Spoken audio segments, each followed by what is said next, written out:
स्वास्थ्य को बढ़ावा दिया जाता है।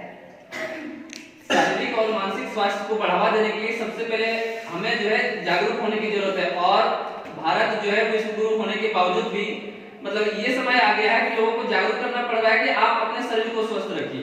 तो ये तो मतलब घोर विडंबना है कि जिसने पूरी दुनिया को योग और व्यायाम दिया और जो है बाकी सारी सभ्यता और संस्कृति सिखाई, वो जो है देश आज खुद इन सारे मामलों में पिछड़ गया है और बहुत पीछे चल रहा है।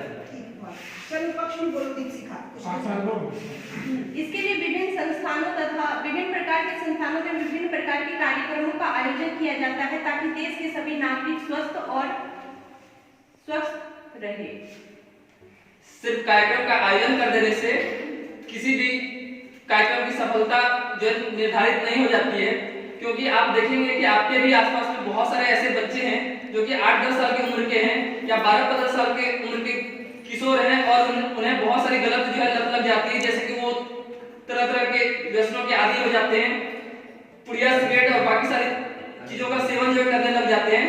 तो ये सारा चीज के प्रति भी लोगों को जो है जागरूकता फैलाने की जरूरत है। और कोई जरूरी नहीं कि अगर आपके घर में पहले से कोई अगर इन सारी चीजों का सेवन कर रहा हो तो उसको रोका नहीं जा सकता है, या फिर उनके देखा देखी आप भी जो है वो चीज करना चालू करें। क्योंकि जिस प्रकार से एक कलेक्टर का बेटा अपने बाप को देख करके कलेक्टर नहीं बन जाता, ठीक उसी प्रकार से कोई जरूरी नहीं कि एक जो शराबी हो, एक जो जुआरी हो, उसको देख करके आप शराबी बन जाए क्योंकि मेरे फादर ऐसा करते हैं।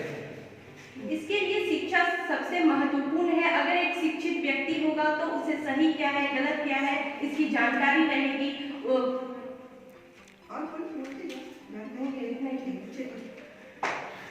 केवल शिक्षा दे देने से जो है इस चीज की पूर्ति नहीं हो सकती, क्योंकि हम सबों को पता है और सिगरेट के पैकेट पे भी लिखा हो रहता है, शराब के लेबल पे भी लिखा हो रहता है, और जितने भी तरह के इस तरह के तंबाकू पदार्थ हैं उन सबों के ऊपर सरकार के द्वारा भी लगातार एडवाइजरी जो है जारी की जाती है। आप कोई भी फिल्म्स देखते हैं, कोई भी सीरियल्स देखते हैं, उसका स्टार्टिंग का 1-2 मिनट में इन सारी चीजों के गलत प्रभाव के बारे में जो बताया जाता है और क्यों इन सारी चीजों से बचना चाहिए, लेकिन इसके बावजूद भी लोग जो है जानते हुए भी इसको जो है सेवन करते हैं। ये बहुत ही जो है गलत बात है। तो लोगों को इसके प्रति सचेत रहने की जरूरत है और ये सोचना चाहिए कि हम अपने शरीर में क्या जो है ऐसा चीज डाल रहे हैं जिससे कि हमारे शरीर का नुकसान हो। तो इसके प्रति जो है हम सभी जो है जागरूक यदि होंगे तो ही इसको बेहतर ढंग से लागू किया जा सकेगा। इसके लिए प्राथमिक स्तर पर अनेक प्रकार के कार्यक्रम आयोजित किए गए हैं, लेकिन सबसे पहले इसकी शुरुआत हमें अपने घरों से, अपने विद्यालयों से करना होगा। अपने बच्चों को अपने स्वास्थ्य के बारे में जागरूक करना होगा कि अगर एक बच्चा स्वस्थ रहता है तो केवल वह शारीरिक रूप से ही स्वस्थ नहीं होता है, वो मानसिक रूप से भी स्वस्थ रहता है। उसमें सोचने, समझने एवं तर्क करने की क्षमता आती है। बच्चों को स्वस्थ रखने के लिए सबसे पहला जो चीज जरूरी है वो है उन्हें घर से बाहर जाने का परमिशन देना। और आजकल के पेरेंट्स ऐसे हो गए हैं कि बच्चों को घर से 2 मिनट के लिए बाहर नहीं कहीं जाने देते हैं। एक समय था कि हम लोगों का बचपन जिस तरीके से गांव में बीता है या फिर शहर में भी अगर हम लोग रहते थे तो शाम के टाइम में 2-3 घंटे तक आराम से क्रिकेट, फुटबॉल या फिर ऐसे ही अन्य खेल खेला करते थे।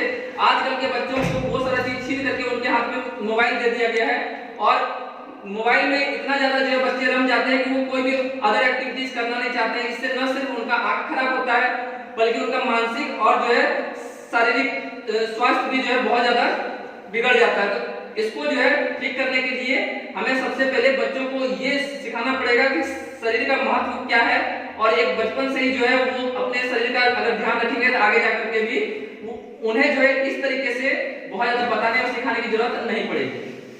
अगर किसी को घर से परमिशन नहीं मिलता है खेलने के लिए तो इसके लिए सरकार को प्रत्येक विद्यालय में, प्रत्येक कक्षा में खेलने का एक पीरियड इंक्लूड करना चाहिए ताकि प्रत्येक बच्चे को स्कूल में ही खेलने के महत्व को और उसकी विशेषता को समझाई जा सके। स्कूल में खेलने का पीरियड ऑलरेडी और खास करके सरकारी स्कूल्स में और शनिवार का जो दिन होता है वो पूरा डेडिकेटेड होता है, उसको कहते हैं नो बैग डे, यानी कि बच्चों को स्कूल में बैग लेकर के नहीं जाना होता है और हर एक दिन भी खेलने का एक पीरियड जो है रहता है। साथ ही साथ दोपहर के टाइम में खाने के बाद 1 घंटे का जो पूरा वक्त होता है वो बच्चों को खेलने कूदने के लिए होता है।